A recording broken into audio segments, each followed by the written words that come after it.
Hey, it's your father, Christian Gates. I'm hanging out with Rob on Front Row Live.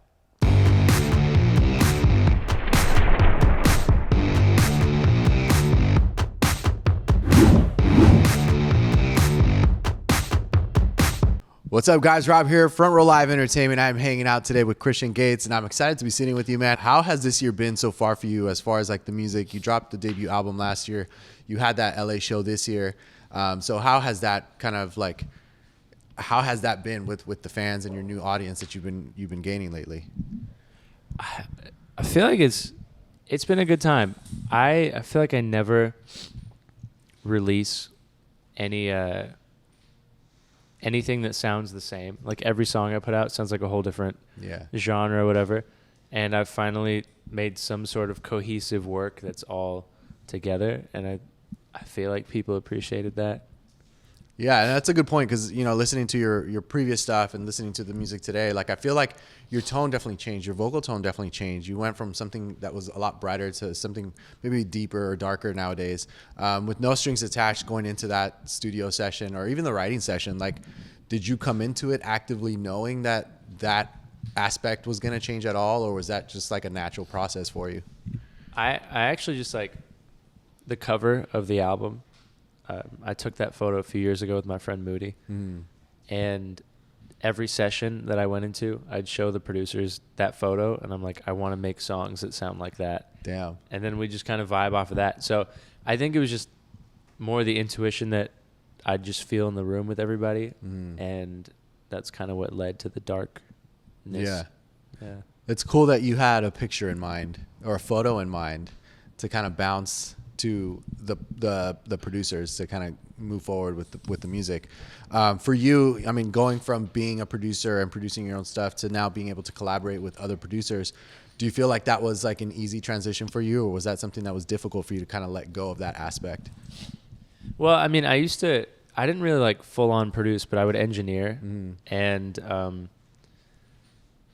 I feel like I've always just loved working with friends and being like, having other minds in the room. It's just really helpful.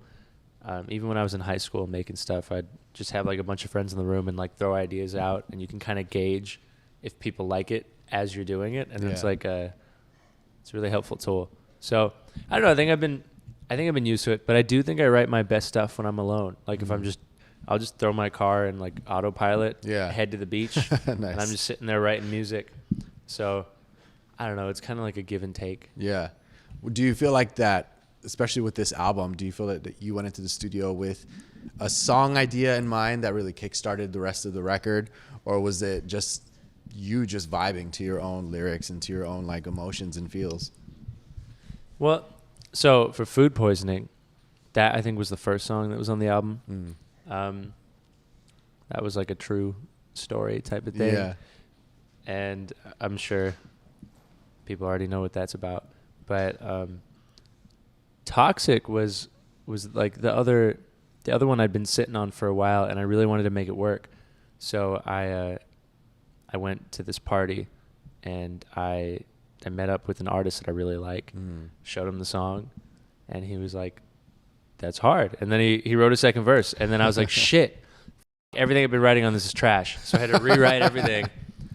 Yeah, it was horrible. It was a horrible, like, humbling experience, but then it made me realize how much better the song could be. Yeah. And it kicked me into gear, and I was like, now I got to write a really hard verse. And then, you know, thanks, Dutch. Appreciate it. What was that chemistry like between the two? Did you guys actually get in the studio together to write and record, or was this all done separately? No, he was going on vacation like within like 3 days after I met him for the first time, and he was like, dude, hopefully I can come up with something, but if I do, then you'll get it. Yeah. And right before he left, I think I don't know if his flight got delayed or something. He had 1 day left to leave, and he just hopped in his studio at his house and just kind of flowed on it, and it went crazy. It's insane.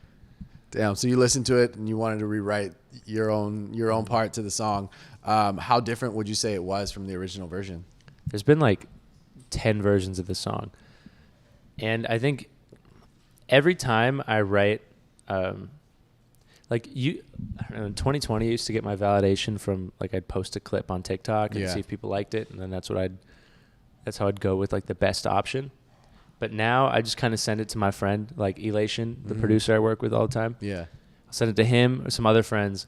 And he's usually the one that goes, I feel like you could do better. So this is one of those times he just kept telling me you could do better. Every single time I'd come to him with a verse, and I'm like, what do you think about this? He's like, and then after the Dutch thing, when Dutch did his verse, we were both like, that's f***ing hard. And then I was like super inspired, and I wrote some crazy shit. And then Elation was like, yeah, that's it. Damn. And I was like, I know. I this time I know. I felt it. So. Damn. Yeah. Would you say that Toxic is the song that really challenged you the most on this album, or would you say there was another one that was even harder? Yeah, Toxic I would say was like, it just took the longest. But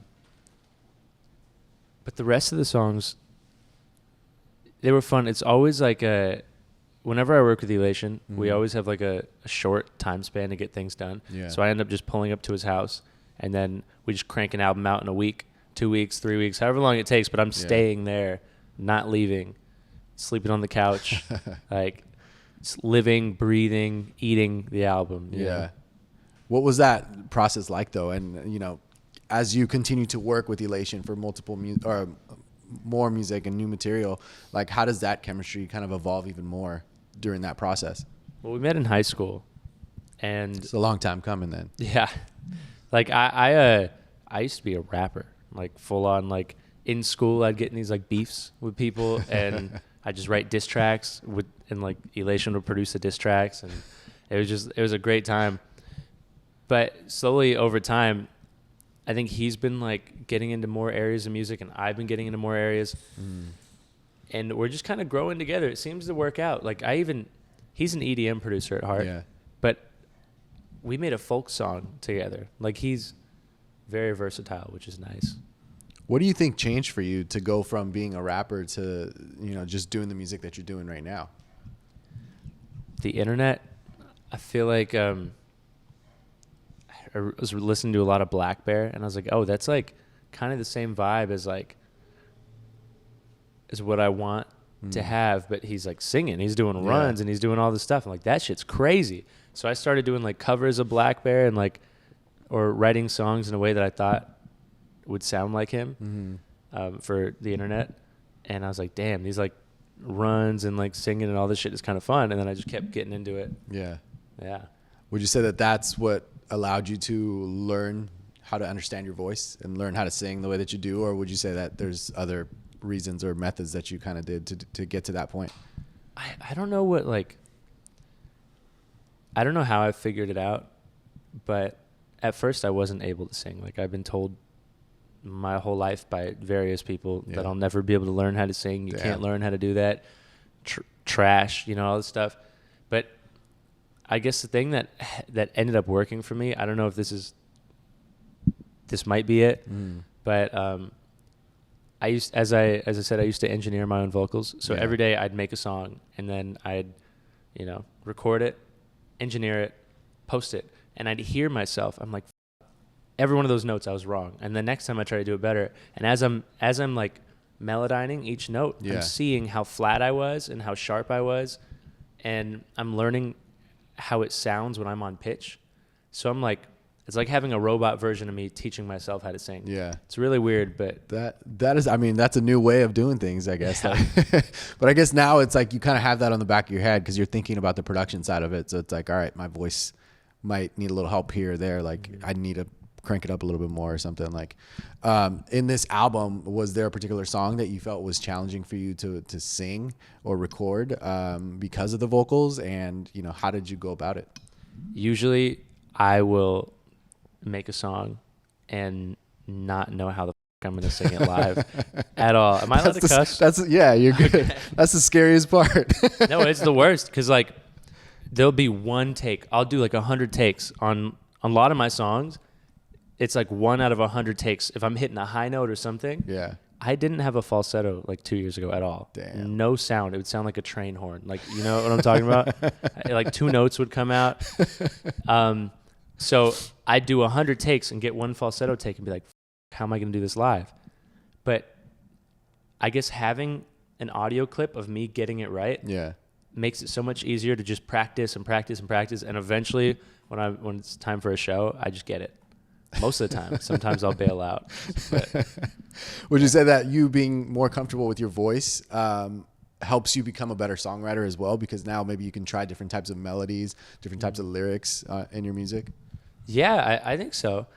I think just knowing what your range is and being confident in the melodies that you can do. Yeah. Like in the room, if you're writing with people and you're not confident in your voice, there might be a melody that you really like and you want to like audition it to everybody. But you're afraid you're not going to be able to get it the first time. So then you kind of keep quiet and you miss out on a crazy song. I like that. Going back to that collaboration with Dutch, I like that you were able to kind of like tell yourself like, shit, I got to fix this. Like I got to redo this track. Like I feel like it's hard as an artist when you're married to something, it's hard to kind of change it up. Has that always been easy for you, or has that been like a challenge to be able to accept when something doesn't work or something isn't finished? That is probably, if I'm known for anything between the people I work with, that is my least favorite thing to do, but it seems to be the most helpful. I have a lot of talented friends, but some of like the top two, maybe in the top five that I can think of, Ty Verdes and Dutch Melrose. Yeah. Just always putting out like every single song is crazy. And like I called up Dutch and I called up Ty. I'm like, how the fuck are you guys doing this? This shit's insane. Like your choruses are insane. Your melody, like, and Dutch was like, yeah, I have like 30 to 40 versions of every single song where I just rewrite lyrics, rewrite melodies, not attached. And I called up Ty. He's like, I'm on version 70 of this one song. Oh, damn. And I'm like, dude, okay, so I got to let go. Yeah. I hate re-recording. Yeah. I feel like there's magic in that first take. Yeah. You know? And like I'm hearing these little nuanced things in my voice that people probably aren't paying attention to. And like, fuck, I don't know if I'll be able to do that little thing again. Yeah. But I guess I got to get over it, become better, you know? Especially when it's like something vulnerable or more personal to you. Like I feel like it's hard to kind of redo that emotion at the same time. I want to dive back a little bit to Numb, because that's, I guess like that's like a great example for that, because it's like the lyrics are very like that shit hits hard as far as like the experience, what's going on, but you're also allowing us to feel those kinds of emotions that you're going through at the same time. So was that one of those songs that maybe like you had to keep it on that first take because it was so personal? I'll tell you how much I kept. That song was just a TikTok at first, where I was like one of those things where I just post the video. Yeah. And it was Valentine's Day. Tomorrow. Oh, damn. Anniversary coming up tomorrow. Wow. It was Valentine's Day, and I was sitting there, and I was like, fuck, this girl that did me dirty, I don't feel as bad as I thought I would right now that I don't have her.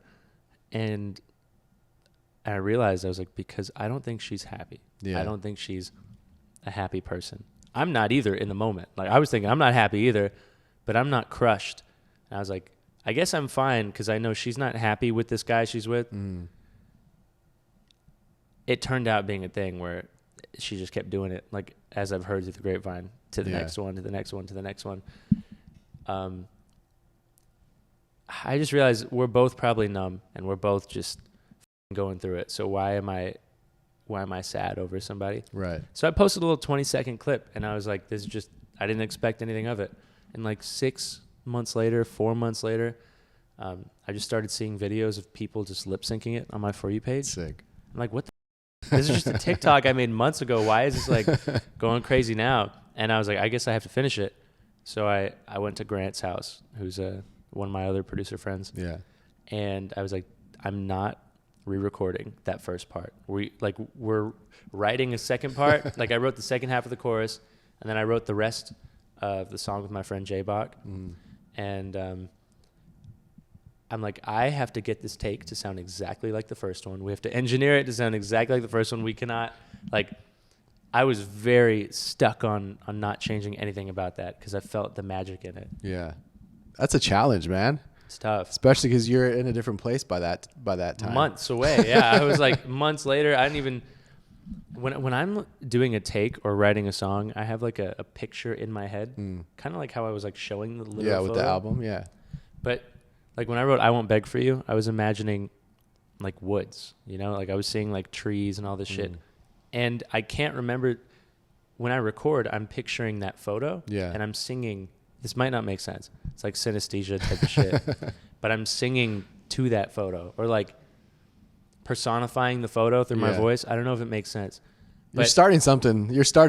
I'm trying to. So when I try to do another take, I can't see that same exact. I'll see something close. Yeah. But I won't have that same exact photo in my head, so it's not going to be the same exact sound coming out of my mouth. That probably sounds crazy. No, I mean, shit, it's working for you, obviously. So it's doing it. You know, it's not crazy at all. But it's cool that you find your own way to do things, your own lane. And you know, as I feel like one of the hardest things of becoming an artist, it's like you said it earlier, it's like you listened to Blackberry, you really liked what he was doing, and you kind of, in a sense, practice by covering some of his stuff and writing the way that he does, but you don't sound like the artist, right? Like, and I feel like that's one of the hardest things, that to be influenced by someone and create your own music and not sound just like them. So it's cool that you're finding your own ways of doing things. I appreciate that.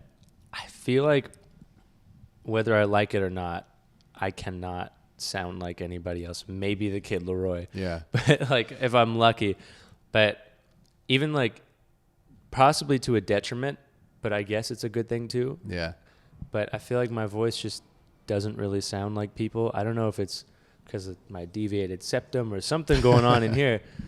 But even if I try to do a spot on Blackbear impression, it's not going to sound like Blackbear. It's going to sound like me singing a Blackbear song, you know? So maybe that's what helps. Yeah, maybe. I don't know. Maybe. Going back to No Strings Attached, the album's out now. It's had a few months that it's been out. What would you say that you learned during this during the whole experience of creating this record? Oh man, I think I just always, it's really hard to make an album because I feel like I grow with every song I make. I learn a lot.